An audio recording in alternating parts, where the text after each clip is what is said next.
Dagoieneko ostera egan, Barakaldon gaude, zure herrian. Bai. Zemu zaude?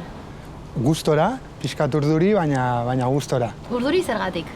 Urduri zegatik leku berezia delako, ikuskizun berezia bai, eta horrek egiten du beste modu batera hartzea, ezta? Eta gainera paraje berezian gaude? Bai, leku hau itzita egon da urte askotan, eta orain dela gutxi berriztatu dute, eta Barakaldon bilakatu da leku berezi bat, ez? Eta hemen kontzertu bat egitea gauean eta oso... Ezagutzen duzu bertako historia, lekunetako historia? Pixkat, ez asko, baina pixkat bai. Badakit familia bat hartu zuela, eta hemen jarri zitula zuaitz pila, ez dakiz zer. Gerra Zibilan izan zuen ere bere garrantzia, ez? Hau izan zen ospitale bat? Bai, zehose irakurri dut horren inguruan, bai. Danok irakurri, baina zenbat kostatzen zaigun memoria historiko hori mantentzen. Zuzen ere dela aurten egiten ari garen alegina, ez da, oineneko ostera eganen. Asko kostatzen zaigu hori mantentzea? Bai, askotan garai berri hauetan estimuluak oso asko dira, eta askotan astutzen dugu gure historioa edo bizi izandako aztarna horiek, gelditzen dira pixkat horrez. Así que polita zuen ekimena hemen egitea. Eta memoriaz dari garela, nolakoa da herri honetako raparen inguruko memoria? Badaukagu memoriarik horrekin? Euskal Herriko panoramaren hitz egiten dugunean horren inguruan beti Barakaldo agertzen da. Behar bada ez kantitateaz, bai egon dira euskal rapa jorratzen duten taldeak, baina gehien bat izan da, garai batean Amene Gonzalako talde bat eta Santurtzin be, beste talde bat euskal rapa jorratzen zuena, eta oso arraroa zen ingurune erdaldun batetik euskal rapa bebai ateatzea, ez? Behar bada Gipuzkoan ez zeuden taldeak eta hemen bai.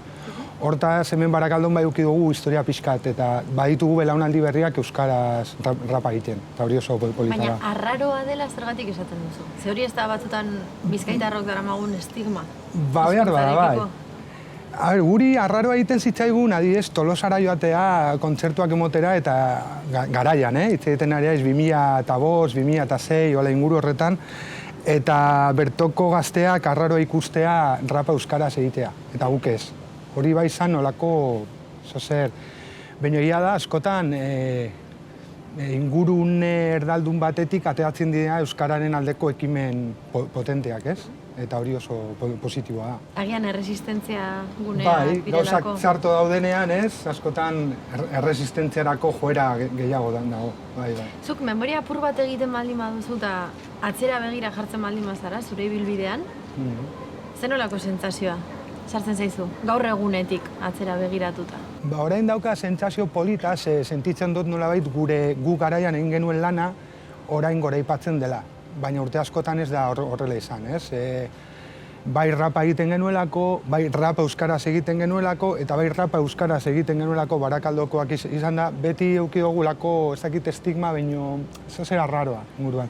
Eta orain azken aldian bai sentitzen dugu jendeak positiboki ikusi duela guk egindako ibilbide hori. Ez gu bakarrik, baizik, eta gure garaian zeuden beste talde horiek ere. Baina raparen ezaugarrietako bat, ez da bazterrekoa izatea? Berez ez, hasieran bai, baina adibidez Frantzian musikarik salduena rapa da, eta estatu batuetan. Orduan, bai sortzen dela, behar da ingurune txiroetatik, edo hortik behar da estigma sozial bat dagoela, baina gero lortzen dituen, ari naiz ja merkatu mailan, lortzen dituen helburuak edo oso handiak dira. Ez da gure ibilbidea, inoiz ez dugu jorratu rapa zozer komertzial moduan, baina bazterrekoa ez dut hartzen gaur hemen behar bada bai. Euskal Herrian bai. Beti egiten duzu pluralean? 121 kriu kolektiboagatik, edo zuk sentitzen duzulako mugimendu handi baten parte zarela eta beti anaitasun hori dagoelako, edo? Biak, gure taldean oso garrantzitsu izan da beti talde lana. Eta guk beti egin dugu egitura emotea, bai, azten ziren beste taldei musika egiteko. nik adibidez ez naiz soinu teknikaria eta, edo grabazioak egiten dituenak, baina gure taldean bai daude, eta beti sostengua eman diote beste hasi berriei egiteko gauzak. Eta azkenean, guk bizi izan dakoagaitik, bagenekin oso gutxi geundela, orduan beti egon garen hoiei hitza emotea edo gure diskurtsoan sartzea oso garrantzitsua da. Nolakoa da kolektibo hori? Nolakoa da rapean mugitzen den jendea, mugimendua? Mugimendua, baitu, asko aldatu da, sortez, alde batetik, ze lehenguan laukatu ginen, orduan dana baneko familiarra zen, gure artean moldatzen ginen, eta nolabait guztiek genukan pareko bide bat. Bai mezuan eta bai rapa jorratzeko moduan. Orain, jende askoz gehiago egiten du, ez gara heldu gara roka eta punka daukan zabalkundera, baina bai dago jende asko rapa egiten, sortez bai neska asko, eta orain ja askotan ez gara inkluso gure artean ezagutzen edo... Baina bai mantentzen da zer berezia, ustez, bai. Aipatu duzu sortez neskak? Bai. Askotan izan dalako izena maskulinoa? Bai, eta jarraitzen du izaten. Bueno, musika guztiek, askotan rapari jarri diogu klitze hori, bai letretan, nahiko sexistak izan direla batzutan, baina estilo guztiek daukate horren adierazpenak.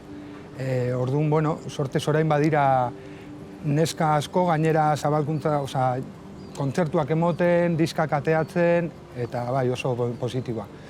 Letretan, aipatu duzu baita ere, zuk letretaz asko dakizu, noski? Atera duzu baita ere poesia liburua, idatzi zenuen. Lobo 8, izena zeukana. Zer izan behar du rapean letra batek? Azkenean ezurdura da, ez? Kantaren ezurdura da? Bai, bueno, hasieran historiari buruz hitz egiten dugunean, rapa hasi zenean garrantzitsuena zen DJ-a. Eta DJ-a zen gure bizkar ezurra. Eta zegoen aurkezle bat, hasi zana errimatzen pixkat, baina egiten zuena da, zan aurkeztu. Eta hortik abiatuta ja, hasi gara MC-ak egiten gure hitzak eta hitzak rapean euki behar dauena, zuzentasun puntzu bat, askotan iadiez liburu horretan atera nituen olerki batzuk, izan zen rapean ez zeuketeleko bere lekua, ez? Zergatik? Kontzeptualagoak zirelako, batzutan, base baten gainean, erritmo baten gainean, horrek ja zehazten dizu zure kadentzia, nola espresatuko zaren, da batzutan testu batzuk ez doaz ondo. Beraz, lehenengo dijoa musika eta edo ritmoa eta gero letra? Nire kasuan normalean bai, bakoitzak badauka bere bidea, baina zerrapean erritmoak normalean nahiko antzerakoak dira. Orduan bakoitzak, baina bai, nik nahiago dut erritmo bat hartu eta inspiratu eta hasi. Eta horrekin lotuta, zeintzuk dira zure gustuak? Zuri gustatzen zaizkizun soinuak esate baterako? Izan daitezke egunerokotasunean entzuten ditugun gauzak eta nik zeakit. Ondo funtzionatzen ez duen garbigailu batek. Horrekin ja lotu zaitezke zer egiten, ideia bat izaten, edo izan behar du musikari ertxiki lotutako soinu batek ematen dizuna txinparta hori? Ni musika edo esperientzia nahiko emozionalak, ni nahiko emozionala naiz nire hitzetan, orduan zehozer pasatzen zaidanean inguruan, edo normalean hori espresatzen dut hitzetan, ez? Ez dakit inguruan bai gauza positiboak edo negatiboak ematen direnean, modu bat da hori kanporatzeko eta hori, ez? Orduan nik ez dut bilatzen horren beste gauza, ez dakit, hori soinuetan edo koloreetan, baina hori beti dago. Adibidez, gure Barakaldo, beteta dago soinu batez, nahiko industriala izan da, orain ja ez, baina hori mantentzen da, orduan bai koloreak, sentsazio horiek hortze daude, fijo. Eta badituzu, badaukasun maniarik adibidez letrekin, hitz bat ez duzuna sekula sartzen, edo beti nahiago duzula amaitu nik bokaletan, konsonantetan baino? Maniarik ez, bai jarri nuen olako esi bat edo genero kontuarekin. Ni beti izan naiz, nolabait beti idatzi dut modu batean nahiko feminista. Baina egia da, askotan, bertzotan, esan aldozula, kasu honetan gazteleraz, zuk emakume bazina moduan integratzeko ere. besteak. Orduan bai hor, saiatu naizela keinuak egiten, badidez bertsoren batean, gudariak baldin badia, gudariak emakumeak izatea, ez? Askotan referente horiek bebai positiboak dira. Baina ez daukat maniarik, ez esenatoki batera igotzerakoan, ez da ardotxo bat hartzea, berba da. Aurretik, gaur ez, ez dugu ekarri, baina bai, zozer pixka tonuan jartzeko. Eta jaisten zarenean esenatokitik? Sentsazioa raroa da, oso ondo pasatzen duzu ni behintzat esenatoki gainean, eta jaisterakoan, adrenalina daukazu. Bai, adrenalina jaisten da, mantentzen da, ez da berdina, mantentzen da, eta nola bait, inkluso gero, askotan jaia bota nahi duzu, eta ez da berdina. Zera, adrenalina puntu hori eukidozu, eta gero nahi duzu jaia bota edo, eta zaude pixka tapal, bezka, eta bai. Edo jendea batzutan ez dago zure ritmo. Hori da, bai, gara da asko edan dute, ogitzi beraiek, eta beste bai. Bertsoak, aipatu dituzu baita ere, bertso saioak egin izan dituzu, rap eta bertsoa uztartuta. Bai, garaia. Nola okatzen da hori? Hori izan zen Aritz Sound System, izan zen Selecta kolektiboaren eia, pertsona oso garrantzitsua Euskal Herri mailan, eta tipo horrek eukizun ideia hori bertsolaritza eta rapa uztartzeko edo elkartzeko. Eta, oso esperientzia politak, baina bertsolariek oso itutak daude, batekotasun hori egiteko, eta... Eta zuek, bai, ez? Ni ja galdu dut, nire garaian baneukan, orain galdu dut, baina hala ere esan berdina. Hori bai, MC bat edo rapero bat baldin bat zegoen freestylean oso aditua eta bertsolari bat, hor sortzen zana kristona, oso polita. Eta garaian ibili ginen Euskal Herriko txoko askotatik, bai bertso joparekin eta bai sound sistemarekin egiten lan hori. Euskara plazaratzea beste modu batean, ezta? Hainbat proiektutatik pasatu zara, jende askorekin, gitxiago, esenatokian volumen askorekin, ez? Bai. Zu nola sentitzen zara, erosoago, non zaude garaian garaiko gauza bada, edo evoluzioak logikoki eramaten zaituen tokietara? Nola sortzen da kolektibo batetik bikote bat izatera soaiarekin batera, ez? Bikote izatera, edo beste nola baiteko formazio bat sortzera? Zein da evoluzio horren atzean dagoen? Sinergiak azken finean eta modu naturalean gu beti mugitu izan gara musika autoekoiztuan edo autogestionatuan eta hemen Barakaldo bai ala Siporekin. Azkenean, garen moduan, erlazionatzen gara gure moduko jendearekin, ez? Eta bai, sorte ez eduki dugu proiektu asko, batzuk leku handitan jo izan dugu, beste batzutan leku txikitan, eta oso gustora beti leku guztietan. Ze batzutan leku txiki batek ematen dizuna da gertutasun hori, jendea sentitzea, eta Beti jaso izan duzu publikoaren berotasuna zerbait ona izango balitz bezala, edo respetua eman izan dizu ere beste momentu batzuetan. Bai, jaso izan dugu. Nola bizi duzu hori? Eske gu askotan jo izan dugu pertsona guztien aurrean, bai, baina jendea da. Bai, jendea da, bai. Baina feedbacka behar da ez da berdina, askotan jende gehiago dagoenean, jende gehiago gerturatzen da edo jasotzen du mezu hori. Egia da gero ja, denborarekin lortu genula, pixka jendea gehiago mugitzea, ezta? Baina bizi izan du guztia, eta azken finean, hoberena da zintzotasuna eta norbait gerturatzen bada esan ez duela gustoko edo baina modu honean, askotan rapa hori, klitzeengatik entzun behar izan ditugu gauza batzuk, baina modu honean esaten badira eta gehitzeko baldin badira, ez dago arazorik. Eta beste musika estilo batzuetan edo genero batzuetan ere gertatzen da bezala, rapak badauka performatzeko modu jakin bat. Hau da, bertsolariak kieto geratzen diren bezala, popa modu batera da, euskal musika trikitrilariak beste batera. Bai. Eta rapak badauka jarrera hori, oso maskulino ematen duen hasieratik eta agresibo puntu bat izan dezakena, performatibitatean. Bai, izan daiteke. Daude taldeak batzuk dira nahiko lasaiak edo mugitzen dira, baina lasaiak ni esenatoki batean beti sartzen zait eta aurrera noa eta behar dut mugitzea eta indar hori, ezta? Baina bai, egia da, gainera, hemen Euskal Herriak gehien bat usteot nahiko esenatoki gainean nahiko formalak izan garela. Zer esan nahi du horrek? Hori, izan duzuna, ez? Jarrera... Baina zer da formala ez izatea rapean? Zer egin zen esaketen formalak ez izateko? Ez dakit, dinozu bertsolaritzan beste estilotan segin alduten... Bueno, askotan raperoak ikusten ditugunean eszenatoki gainean, puntu agresibo batekin ikusten dira, ez? Eta zu dinozu formalak izan zaretela. Eza kontran, Euskal Herrian normalean neko formalak izan garela, kultur arlotik. Orduan gu bai hori atera, baina bai, zuk egiten baduzu musika bat, batzutan gorrototik ateratzen dena, ezin dozu, egin aldozu, baina normalena da, hori, palante, punkak ere, ez? Punka sortzen da ingurune horretatik eta punkeroak ez daude horrela jotzen, ez? Gauza asko izan dituzu urteetan zehar, ez?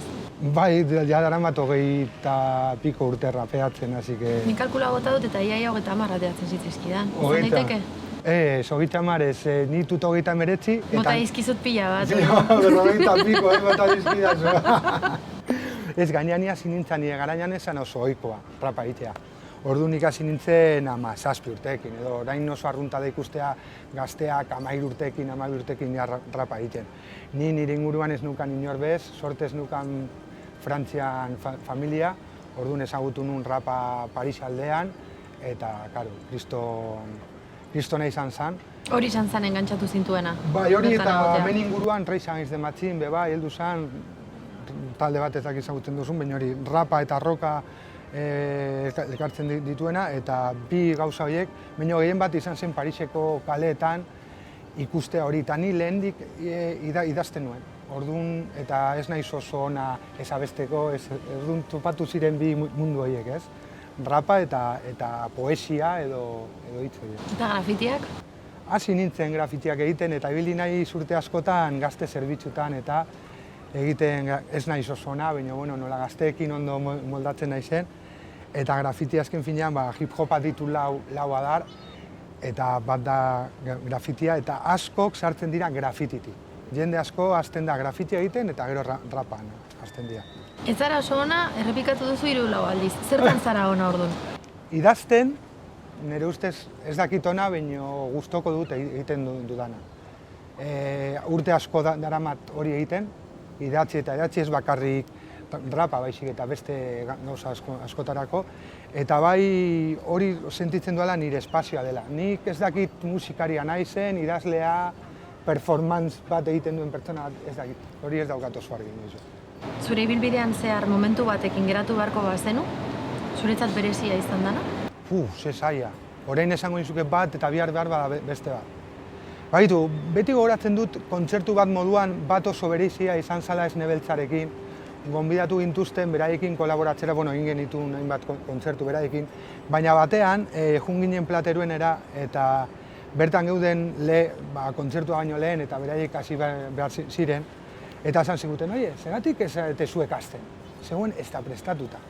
Eta atera zen Zigor de Zeta, jarri zituen base batzuk, atera ginen Maixa eta biok, eta jendearen erreakzioa, atera ginen eta uste dut nik esan nuela Euskal Rapa posiblea da, eta jende guztia gore izan zen kriston igoka da. Gainera gu ez geunden oso itutak jende asko kitera, eta bai oso momentu pila egon dira, oso asko.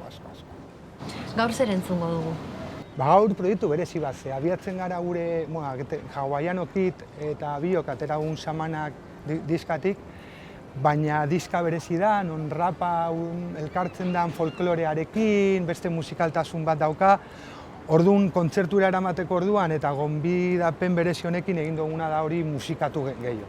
Orduan gonbidatu ditut nire inguruko bi pertsona, Eider Zenarruzabeitia eta David Nanclares, eta ustez nahiko gauza berezia ikusiko duzue, ia gustoko duzue. Gaur ikusiko duguna, egongo da aukera zuzenean beste nonbaiten ere ikusteko?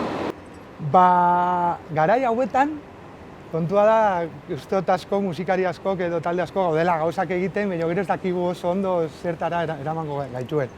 Baina bai, ja daukagula hau montatuta, ziurrenik beste aukera batzuk egongo dira. Hau egiteko, bai. Asmoa daukazu raparekin jarraitzeko? Bai. Ez dut uste inoiz, ez daki jendeak entzungo zuen. Nola galdetu ere. Baina ez gara beharra, ez daki rapa, baina idatzi atera hori, bai, behar bat da. Eskerrik asko, plazara handi bat. Zuei, bale? Eta eskerrik asko leku honetan hau egitea gaitik. Taupa Barakaldo, ez? Bai, gora Baraka.